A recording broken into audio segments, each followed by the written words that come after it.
বিশ্বনবীর 11টা বউ ছিল। কয়টা? আরো জোরে কোন? 11টা বিবি ছিল। দাসী ছিল 2 জন। কয়জন? তো মোট হইলো কয়জন? কয়জন? আমরা একজনের জ্বালায় অস্থির, জীবন দিয়া ফেলাম, মইরা যাবো, এরকম অস্থির কথা আমরা বলি, ঠিক কিনা?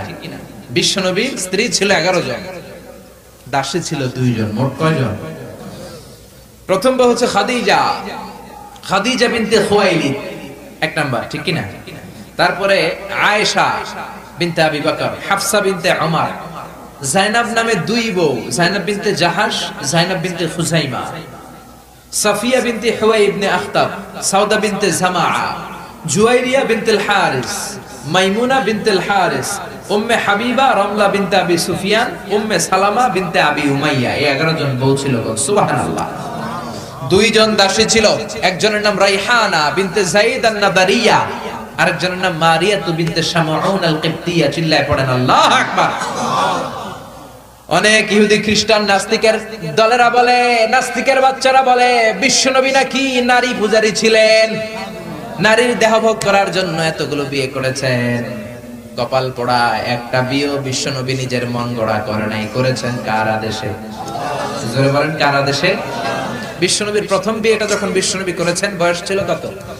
সবাই বলেন। বিশ্বনবীর বয়স ছিল 25 বছর। আর বিয়ে করেছেন খাদিজাকে, খাদিজার বয়স ছিল কত? 40। শুধু 40ই না, এর আগে খাদিজার আরো 2টা বিয়ে হয়েছে। এরকম একটা বয়স্কা নারীকে বিয়ে করেছে তাগড়া 25 বছরের যুবক মুহাম্মদ সাল্লাল্লাহু। বিশ্বনবী যদি নারী পূজারী হতেন, 25 বছর বয়সে মক্কার সবচাইতে সুন্দরী সুন্দরী তরুণীগুলো বিশ্বনবীকে বিয়ে করার জন্য পাগল পাড়া ছিল। বিশ্বনবী জীবনেও নারীদের দিকে চোখ তুলে তাকান নাই। রব্বুল আলামিনের আদেশে তার অন্তরে ইলহাম হয়েছে, খাদিজাকে তিনি প্রথম বিয়ে করলেন। 25 বছরের তাগড়া যুবক বিয়ে করলেন, 2 বার তালাক খাওয়া, অনেকগুলো সন্তানওয়ালা একজন মহিলা, প্রৌঢ়া নারী খাদিজাকে। সুবহানাল্লাহ। 4টা কারণে বিশ্বনবীর এতগুলো বিয়ে হয়েছে। কয়টা? একটা এডুকেশনাল কজ, একটা সোশ্যাল কজ, একটা পলিটিক্যাল কজ, একটা লিগ্যাল কজ। 1 নম্বরে হচ্ছে এডুকেশনাল কজ। জেনে নেন কেন বিশ্বনবী এতগুলো বিয়ে করেছে। মন গড়া করে নাই, আল্লাহর আদেশে করেছে, ঠিক কিনা? 1 নম্বরে এডুকেশনাল কজ। নারীদের বিভিন্ন গোপন মাসালা বিশ্বনবীর কাছে এসে মহিলা সাহাবারা জিজ্ঞেস করতে পারতো না লজ্জার কারণে। এজন্য আল্লাহ বললেন, ও নবী বেশি বেশি বিয়ে করেন, আপনার বউয়ের সংখ্যা হবে 13 জন। মদিনার সব মহিলা সাহাবীগুলা এসে আপনার বিবিদের কাছ থেকে মাসালা শিখে যাবে। লজ্জাকর মাসালাগুলো নবী আপনার কাছে এসে জিজ্ঞেস করা দরকার নাই, আপনার বিবিদেরকে আপনি শিখাবেন, আর বিবির কাছে এসে এসে মদিনার মহিলা সাহাবারা শিখে ইসলাম প্রচার করবে। চিল্লায় কোন আল্লাহু আকবার। এটা হচ্ছে 1 নাম্বার কারণ এতগুলো ওয়াইফ হওয়া। 2 নাম্বার কারণ হচ্ছে সোশ্যাল কারণ। আমার নবী সামাজিক ছিলেন। বিশ্বনবীর রাইট হ্যান্ড ছিল আবু বকর, এই জন্য ডান হাতটাকে শক্ত করার জন্য আবু বকরের মেয়েকে বিয়ে করলেন। বিশ্বনবীর বাম হাত ছিল সাইয়েদনা ওমর, বাম হাতটাকে আরেকটু মজবুত করার জন্য ওমরের মেয়ে হাফসাকে বিয়ে করলেন। ইসলামের 4 জন খলিফার 2 জন বিশ্বনবীর শ্বশুর, বাকি 2 জন বিশ্বনবীর জামাই। সুবহানাল্লাহ। আবু বকর কিন্তু বিশ্বনবীর শ্বশুর, ওমর ফারুক কিন্তু বিশ্বনবীর, আর উসমান আর আলী ছিলেন বিশ্বনবীর জামাই। সুবহানাল্লাহ পড়েন। 2টা কারণ গেল, একটা এডুকেশনাল, একটা গেল সোশ্যাল। 3 নম্বরে হচ্ছে পলিটিক্যাল কজ, রাজনৈতিক কারণে। বিশ্বনবী ইহুদিদের দুর্গ খায়বারে আক্রমণ করেছেন। আল্লাহু আকবার। খারিবাত খায়বার, খায়বার ভেঙে চুড়ে মাসাকার করে দিয়ে ইহুদিদের সাথে যুদ্ধে বিশ্বনবী বিজয় লাভ করে ফেললেন। ইহুদিদের সর্দার হুয়াই ইবনে আখতাব হ্যান্ডকাফ করে বিশ্বনবীর সামনে এসে দাঁড়িয়েছে। বিশ্বনবী ছিলেন দয়ার নবী, মায়ার নবী। সাহাবারা বললেন, ও নবী, হুয়াই ইবনে আখতাবের একজন কন্যা আছে, বিধবা। বিশ্বনবী মনে মনে ভাবলেন, শত্রুর এই মেয়েটাকে যদি বিয়ে করি, শত্রুর দল হয়ে যাবে আমার শ্বশুর বাড়ি। সুবহানাল্লাহ। ইহুদিদের বিশাল এই গোত্র, এই মেয়েটার আমি বিয়ে করলে এই দুর্গের লোকেরা হবে আমার শ্বশুর বাড়ি। বিশ্বনবী প্রস্তাব দিলেন, তুমি আমার সাথে বিয়েতে রাজি আছো কিনা? সাফিয়া নামক ওই মহিলা রাজি হয়ে গেলেন। বিশ্বনবী বিয়ে করলেন। ইহুদিরা কয়, হায় হায়, এতদিন মুহাম্মাদের সাথে মারামারি করতাম, এখন মুহাম্মদ হইছে আমগো বেয়াই। কি হইছে? ইহুদিরা কয়, আর কিলাকিলির দরকার নাই, সবাই পড় লা ইলাহা ইল্লাল্লাহু মুহাম্মাদুর রাসূলুল্লাহ সাল্লাল্লাহু আলাইহি সাল্লাম। এই পলিটিক্যাল কারণে আর একটা বিয়ে বাড়ছে। এই সাফিয়াকে বিয়ে করেছে পলিটিক্যাল কারণে। এরপর বনি মুস্তালিকের যে সরদার, তার মেয়েকে বিশ্বনবী বিয়ে করেছেন পলিটিক্যাল কারণে। চারটা কারণের তিনটা বললাম, আরেকটা হচ্ছে লিগ্যাল কজ, আইন শিখানোর জন্য, ইসলামিক কোডিং এন্ড রুলিং শিখানোর জন্য, হুকুম আহকাম শিখানোর জন্য। আপনার যে পালক পুত্র, এটা কিন্তু আপনার আসল পুত্র নয়, আপনি কিন্তু পালক পুত্রের আসল বাবা নন। যে তাকে জন্ম দিয়েছে ওই জনক লোকটাই হচ্ছে তার আসল বাবা, ঠিক কি না? বিশ্বনবী একজন পালক পুত্র পাললেন, নাম যায়েদ ইবনে হারেসা। মক্কার লোকেরা বলতে আরম্ভ করলো যায়েদ ইবনে মুহাম্মদ, মানে মুহাম্মাদের ছেলে যায়েদ। আসলে কি যায়েদ মুহাম্মাদের ছেলে? হারেসার ছেলে। এটা বোঝানোর জন্য আল্লাহ বললেন যায়েদকে বলেন তার স্ত্রীকে তালাক দিতে। তালাক হয়ে গেল, নিজের পালক পুত্রের ছেলেকে বিশ্বনবী বিয়ে করে মক্কা মদিনার লোকদের চোখের মধ্যে আঙ্গুল দিয়ে দেখাই দিলেন, দেখো পালক পুত্রের ছেলেকে বিয়ে করা যায় তালাক হওয়ার পরে, কারণ পালক পুত্র নিজের ছেলের মতো নয়। চিল্লায় বলেন ঠিক কি না? এইজন্য বিশ্বনবীর বিয়ের সংখ্যাগুলো বাড়িয়ে দিয়েছে কে? প্রথম বিয়ে করলেন খাদিজাকে। বিশ্বনবী খাদিজারে এত ভালোবাসতেন, খাদিজা ইন্তেকালের পরে বিশ্বনবী যেই বছরটা কাটিয়েছেন, বিশ্বনবী এটার নাম দিয়েছেন আমুল হুজুন, দুঃখের বছর। যেই বছর খাদিজা ইন্তেকাল করলো ওই বছরটাকে বিশ্বনবী নাম দিয়েছেন দুঃখের বছর। বিশ্বনবী খাদিজারে এত ভালোবাসতেন, দোয়া করার সময় বিশ্বনবী চোখের পানি ছেড়ে দিয়ে আল্লাহরে বলতেন, আল্লাহ কিয়ামতের এই কঠিন দিন, যেদিন মা ছেলেরে চিনবে না, বাবা মেয়েরে চিনবে না, বন্ধু বন্ধুরে চিনবে না, পীর সাহেব মুরিদরে চিনবে না, মুরিদ পীর সাহেবরে চিনবে না, ওই কঠিন দিন আমি যেন আমার খাদিজারে ভুলে না যাই, ওই দিন যেন আমি আমার খাদিজার কথা মনে রাখি। মা আয়েশা খাদিজাকে নিয়ে খুব গায়রাত করতেন, মানে হিংসা করতেন। একদিন বললেন, ও নবী, বারবার ওই বুড়ি মহিলার কথা বলেন কেন? ওই বুড়ি তো কবে মরে গেছে, বুড়ির পরে আমাদেরকে আল্লাহ আপনার বউ বানিয়েছে, আমাদেরকে পেয়ে কি আপনি খুশি নন? ওই বুড়ির পরে সুন্দরী সুন্দরী বিবিকে আল্লাহ আপনারে দান করে নাই। বিশ্বনবী মা আয়েশার থুতনিটা ভেবে চেপে ধরলেন, কোনদিন কোন বিবির গায়ে হাত তোলে না, এই প্রথম আয়েশার থুতনিটা চেপে বললেন, আয়েশা খবরদার, খাদিজার বিরুদ্ধে কোনদিন এরকম হিংসাত্মক কথা বলবো না, খাদিজার মতো আমি একটা বউ পাই নাই। চিল্লায় বলেন আল্লাহু আকবার। এটা বলছে রাগের মাথায়, আবার অন্য সময় আয়েশারও প্রশংসা করে দিয়েছে, চিল্লায় কর সুবহানাল্লাহ। খাদিজা যখন ইন্তেকাল করে বিশ্বনবী গোসল করালেন, কাফন হলো, দাফন হলো, কবর দিলেন, নিজে দাঁড়িয়ে দোয়া করলেন। খাদিজাকে কবরে দেওয়ার পরে সাহাবারা ঘরে ফিরে যায়, বিশ্বনবী যায় না। আবু বকর বললেন, ও নবী চলেন ঘরে ফিরে যায়। বিশ্বনবী বললেন, আবু বকর তুমি যাও, আমি যাব না, কারণ যেই মহিলাটাকে এই মাত্র কবরে শোয়াই দিলাম সাধারণ কোন মহিলা না, আমার বিপদের দিনের সঙ্গিনী খাদিজা। মক্কায় যখন আমার কেউ ছিল না তখন ছিল সে, যখন আমার কেউ ছিল না তখন সাথী খাদিজা। কেউ আমার আশ্রয় দেয় নাই, অর্থ দেয় নাই, শেল্টার দেয় নাই, খাদিজা আমব্রেলার মতো, ছাতার মতো, মেঘের মতো আমাকে সব সময় ছায়া দিয়ে রেখেছে।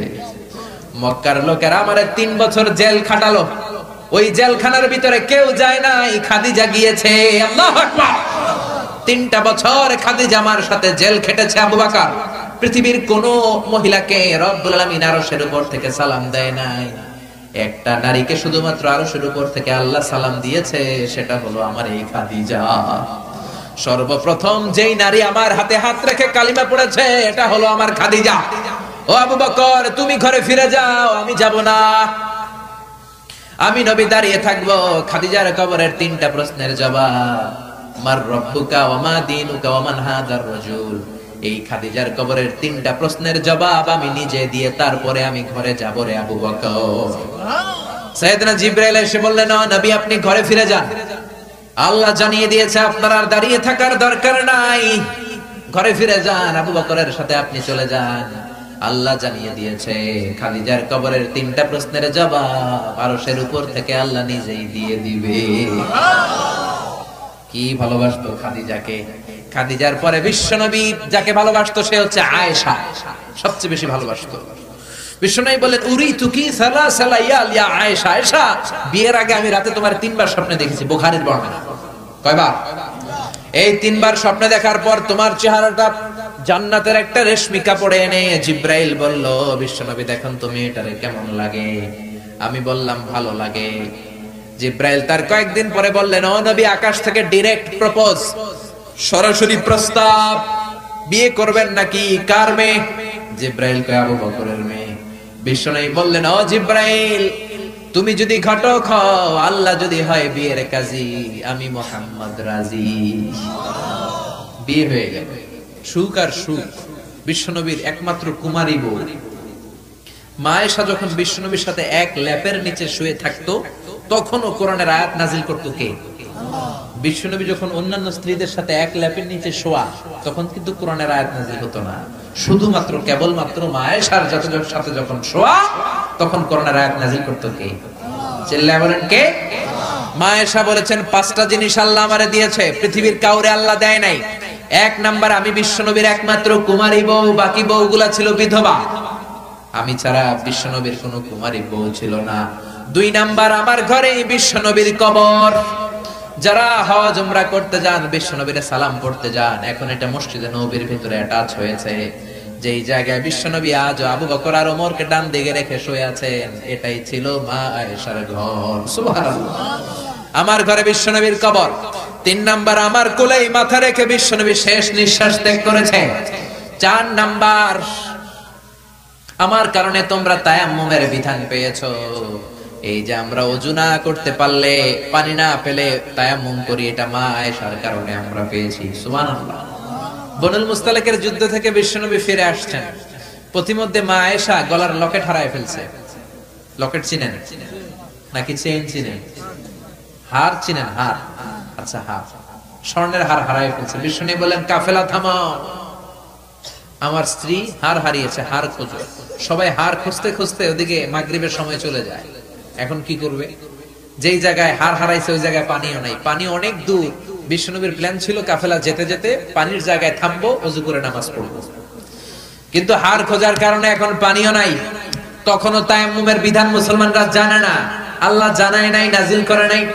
সবাই আবু বকরকে বকাবকি শুরু করলো, ও আবু বকর, দেখো তোমার মেয়ের কাণ্ড, তোমার মেয়ের হার হারিয়ে যাওয়ার কারণে আজকে আমাদের সবার নামাজ কাজা হবে, বিশ্বনবীর নামাজ কাজা হবে। কি কাজ করলো তোমার মেয়ে?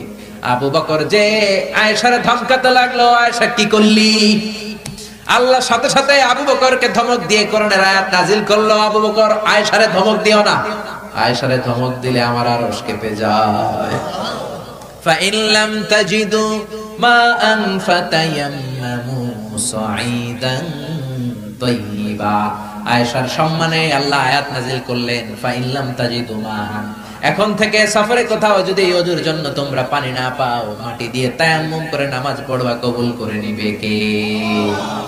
এজন্য মা আয়েশা বলতেন, এমন গুণগুলো আল্লাহ আমাকে দিয়েছে, বিশ্বনবীর কোন বিবিকে আল্লাহ এই গুণগুলো দেয় নাই।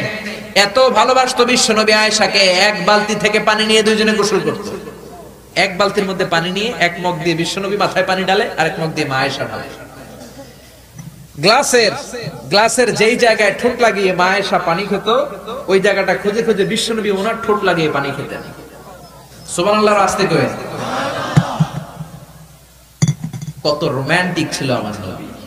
মা আয়েশা ওটের হাড্ডি পছন্দ করত, ওটের হাড্ডি চুষে চুষে যে হাড্ডিটা মা আয়েশা রেখে দিত, ওই চোষা হাড্ডিটা নিয়ে বিশ্বনবী আবার চুষতে শুরু করে দিতে। রাতের বেলা দুষ্টামি করতেন মা আয়েশার সাথে। মা আয়েশাকে ছোট্ট বয়সে বিয়ে করেছেন, 9 বছর বয়স। মা আয়েশা তখনও পুতুল খেলা ছাড়তে পারে নাই। বিশ্বনবী নিজে পুতুল কিনে দিতেন, বলতেন আয়েশা খেলো। আয়েশার বান্ধবীরা যখন ঘরে আসতো, বুখারীর বর্ণনা, বিশ্বনবী আয়েশার বান্ধবীদের জন্য ঘরটা ছেড়ে দিতেন, চলে যেতেন বাইরে। আয়েশা তার বান্ধবীদেরকে নিয়ে খেলাধুলা শেষ করলে আবার বিশ্বনবী ঢুকতো। চিল্লায় বলেন সুবহানাল্লাহ। মা আয়েশা তীর খেলা দেখতে পছন্দ করতো। বিশ্বনবী, বুখারীর বর্ণনা, মা আয়েশাকে কাঁধে তুলে এক পর্দার এক পাশ দিয়ে ফাঁক করে বলো, আয়েশা যতক্ষণ মনে চায় তীরের খেলা দেখো। দীর্ঘক্ষণ দেখার পরে মা আয়েশার কাঁধে উঠতে পারে না। বিশ্বনবী বললেন, ও আয়েশা, মন ভরে তীর খেলা দেখা হয়েছে নাকি? আয়েশা বললেন, দেখা হয়েছে। তখন বিশ্বনবী কাঁধ থেকে তার ওয়াইফকে নামিয়েছেন। সুবহানাল্লাহ। রাতের বেলা ছোট্ট একটা ঘর, বিশ্বনবী তাহাজ্জুদের নামাজে দাঁড়ালে বিশ্বনবীর সেজদার জায়গায় মা পা ছড়িয়ে শুয়ে থাকতো। বিশ্বনবী লম্বা সময় কেরাত করে, রুকু করে, সেজদা দেওয়ার জায়গা নাই, কারণ সেজদার জায়গায় মা আয়েশার পা বিছানো আছড়া নাই। বিশ্বনবী মা আয়েশার পায়ের মধ্যে চিমটে দিত। মা আয়েশা পা দুইটা গুটিয়ে নিলে বিশ্বনবী সেজদা দিত। আবার সেজদা দিয়ে উঠে গেলে মা আয়েশা পা বিছিয়ে শুয়ে পড়তো।